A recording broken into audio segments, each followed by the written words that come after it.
movement is the sole reason that you don't need retakes. If you can have master movement, you can get away with really subpar building. Most of box fighting, if not all of it, completely revolves around the fact about how well you can move. The better movement you have, the harder it will be for someone to shoot you. As well, in the long run, you're going to be able to avoid way more 50-50. By taking this leap of faith and watching this video, you're going to be able to understand how to take less damage in fights through just moving. Use code KenBeans in the item shop, and if you like this sweatshirt throughout the video, the link to KenBeans.store is going to be down below. By showing you the best clips I can grab in the past 2 weeks, I'm going to show you exactly how I use movement in my fight so that you can implement them into your own fight. I'm not going to be talking about optimal edits, how I took people off guard. It's literally just going to be how my movement got me the kill. The second I shot this guy, I instantly placed a wall. Nonetheless, I do a top right hand corner edit, but notice how I'm running directly down to avoid any shot that he could shoot at me. By doing this, it makes it harder for him to see me and less likely for him to shoot back right away. When people are in a sticky situation on Fortnite, they wait for a really hard hitting shot. If they don't see you right away, they're not going to shoot right away, which is exactly why I killed this kid. I'm rolling up on his boy now, and what I did was stop below the stairs so I can use it almost as a right hand peek. You can see how I'm doing piece control behind the stair and my head's not being shown, and then the second I come up, boom, dead. Notice how I went to swing at this guy's wall on the corner of builds. I used my movement to put me in this exact situation so that if he did happen to edit open, I could just shove a stair right in his face. Better explanation is going to be coming up in a second, but I always position myself on the corner of where walls connect to. There's a guy cranking up, but I placed the cone, did the high wall strat nonetheless, right? Nothing crazy. The second I go for this window edit, notice how I'm running directly downwards or very close to the wall. If I were to do this exact same thing, but do the window edit kind of deeper back, then he would have a chance to see me. What I tried to do was confirm the edit and run directly down so that I can jump up really quick, shoot, and reset. This is what people need to start doing anytime you make a window edit. Not one person I've ever seen on any tips and tricks YouTube video, this isn't completely about movement, but when you're falling down, you get chopped out. You see how I took out my wall right here? This makes it so I can line up as I'm falling down and drop right on the pad. A good tip is to always take out your walls as you're falling so that you can line up the direct center of that wall. So by the time you place on the pad, you go boom, right in the center. I did finish up the kill on this guy though. On to the next one. When you're cracked out on the pepper, this might be the easiest way to have the best movement possible. Just notice throughout the entire duration of this fight, I didn't stop moving for 1 second. Even after I shoot and try and build, I run. After every shot I try and take, I always move to another spot. This guy was a little bit aggressive, but I was using my movement so well that he was completely trying to predict me in a box that I wasn't even in. Once I try to stop him from going up the height, I have a cone here and then I shoot him, but he places a wall. So instead of standing still, I instantly duck down to the right so he has no angle to shoot me, and I constantly am revolving around him. Even more so, notice how he was going for more piece control in the box I wasn't in again. Then I snuck in with a quick shot, went one way and then swerved back another way. I didn't get the kill here in this fight, but you could see how I was moving around and revolving around this guy, all different types of angles. This is exactly what you want to do, especially when you're cracked out. Here's a great example of someone shooting me, and the second that we initiated a build fight, box fight, whatever, I'm instantly moving. I'm creating boxes around these people. I like to create a lot of breathing room for myself so I can run around everything. The second he comes down in this tarp, notice how I do not want to be in the same box as him. I am actually putting myself on the corner or edges of builds so that I can shoot and place walls by looking directly down. You got to realize exactly what I just said. Now I got a guy who's really aggro. He's looking to get into my box. Why am I going to sit in one box? Instead of trying to do some sort of edit,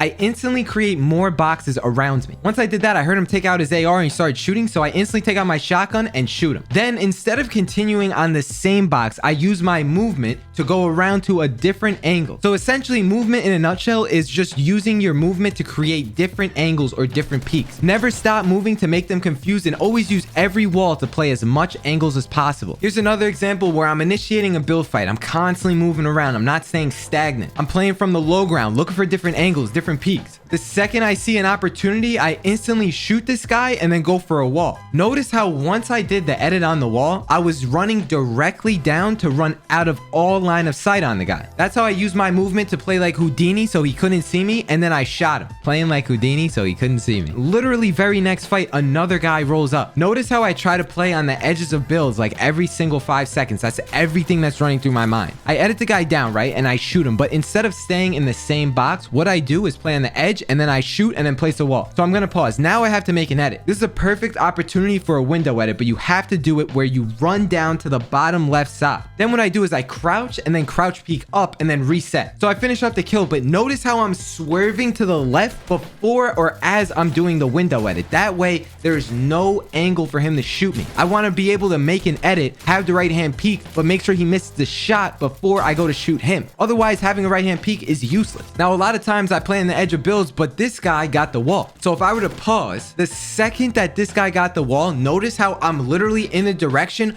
of running to his bottom left. Notice how I'm continuing my movement to the direction it was going so that I don't lose momentum. I'm doing this because I want to make myself a hard target to hit. So by running to the right side, I'm going to continue momentum and keep going right and left across his screen, right? A horizontal path across his screen, so it's way harder to hit. The closer you are to someone and the more you're running at a horizontal line, the harder it is for them to shoot you. That's exactly what I did to miss his shot, and then I hit my shot. The exact same thing happens again. He charges right at me. All I do is just run right to the right side again, boom, and I shoot him dead. To have complete transparency, that is literally movement in a nutshell, but I'm gonna go through more examples because why not? For some reason, whenever I make these type of videos, I'm literally getting hyped. Like I'm actually almost yelling in the microphone. It's kind of funny. This is me in the late game and I'm tarping over to kill this guy. Nonetheless, I get this max pump, but I'm getting third party. So instead of being stagnant and staying in the same box, I am backing up as this guy is falling down so that I could shoot him and reset, and now he's completely trapped. All I do the second he does that, the average person, I just know in the back of my head, is gonna try and build. That's why what you have to do is do this really quick. I go cones up, down, boom, dead. That's how I use my movement to play out of box even when he was pressuring me like crazy. This guy got stuck in my cone, so he starts instantly spraying down. I stay on the edge of my build, boom, shot, place wall. Now he's continuing to spray, but it's okay because one, he's gonna run out of ammo real soon, and two, I have the wall, so he's pretty much screwed. So I tried to go for a different angle, and nonetheless, a third party shows up. Now this guy is spraying at me again, and notice where I position myself. It just so happens every time I play this game and every time I box fight, I'm on the edge of builds and I'm shooting and placing a wall. If you want to have good movement, it's literally just that simple. Shoot, place, wall. Be on the edge of builds every time. Then what do? I'm in a tight spot. There's a third party around. I need room. I need breathing room. I want to move around in my box, right? Now after that, this guy drops down on my wall. I replace it. I go for a window edit, but notice how I'm ducking to the bottom left side. I placed a cone, ran to the bottom left, got a really good right hand peek, shot dead. Even when you have a left hand peek, you could still do stuff like this. This guy was trying to pressure me to open up so that he could shove a stair or cone in my box or something. All I did was place the cone first so that he's going to be stuck there with his map out. I edit, I play the right hand side of this wall, but I know I have a left hand peek. So is this the most optimal thing in the world? No. But in the situation, this is probably a good move. Whenever you have a left hand peek, if you just jump up like a bunny rabbit right off the wall, they won't be able to react too fast. The only reason why I know this movement tip is because a lot of people have killed me just like how I shot this guy. I would assume this is a pretty common situation, and all I did here was have this guy underneath my stair. A lot of people, what they would do is probably edit for a 50-50, but me, I'm on the edge of my build. I edit the stair. I'm holding the edit. I'm backing up so I can get behind a new wall. Then once I do the window edit, I'm positioning myself to not be in front of the window. And like I said, I'm on the left side, then I sneak in for a right hand peek, and I still like max damage pump this guy. Even when I'm box fighting someone from the top, my movement is just by experience, right? I always preach this, but I never full send into the box. Have control over your movement by thinking before you actually do the movement. I'm constantly thinking ahead when I'm trying to have good movement in fights. That's what you guys should be doing as well. You see how I'm rolling up to this guy's box and I'm in the direct center of where these two walls connect? If he edits on either wall, I'll just run to the opposite side so I don't get shot. Usually what they do is they edit on the wall that you're smacking. That's exactly why I smacked it and then ran the other direction. This is a real common example, and once I took this guy's wall, notice how I took the wall, I edit the whole thing, and then run really far to the left. The cone's in there, so all I need to do is wait for him to leave and make a mistake or just charge directly at me. I kind of exposed myself a little bit, got a nice trade, and I got a really big heavy damage shot. Then after that, I finished up the kill. Here's a really good example where this guy was trying to run away, and I continue momentum going to the left. I jump, I shoot, and then place a new wall, even though I probably don't have to. Just notice how I set up every window edit when I'm completely covered before I go for the shot. This right here was a bad edit. Let's not talk about that. Then once I do this window edit, you see how I'm literally going straight, and then the second I go to make the edit, I cut to the left. Practically the story of this video is doing that. If you watch this fight, you literally see how I'm running from left to right to left, and I'm constantly moving around the guy's box so he doesn't know where I am. This is what allows allows me to high wall up, look for a shot, and get a crack. Then after that, I just suey right down on his face and get the kill. If you watch this video back, what you should do is try to implement these tactics, these exact moves, because these are really common ones, into your own fight. So to break it down the most simplistic way possible, take each clip, try and remember it, and do it one by one. Take one game at a time and say, okay, I'm going to do a window edit, but every time I do it, I'm going to swerve to the left. I'm going to run up to someone's box, but every time I do it, I'm going to be on the corner of where two walls meet. Just constantly do it like that, and always remind yourself throughout every fight exactly what you're going to be doing every time you do it. Don't forget, if you like the merch, there's also going to be this beanie down below. This is my new winter beanie, as well as I got the winter sweatshirt, KenBeans.store. Shout out to everyone on the screen right now, though, using code KenBeans. I appreciate you guys, and I'll see you in the next video. Deuces. Peace.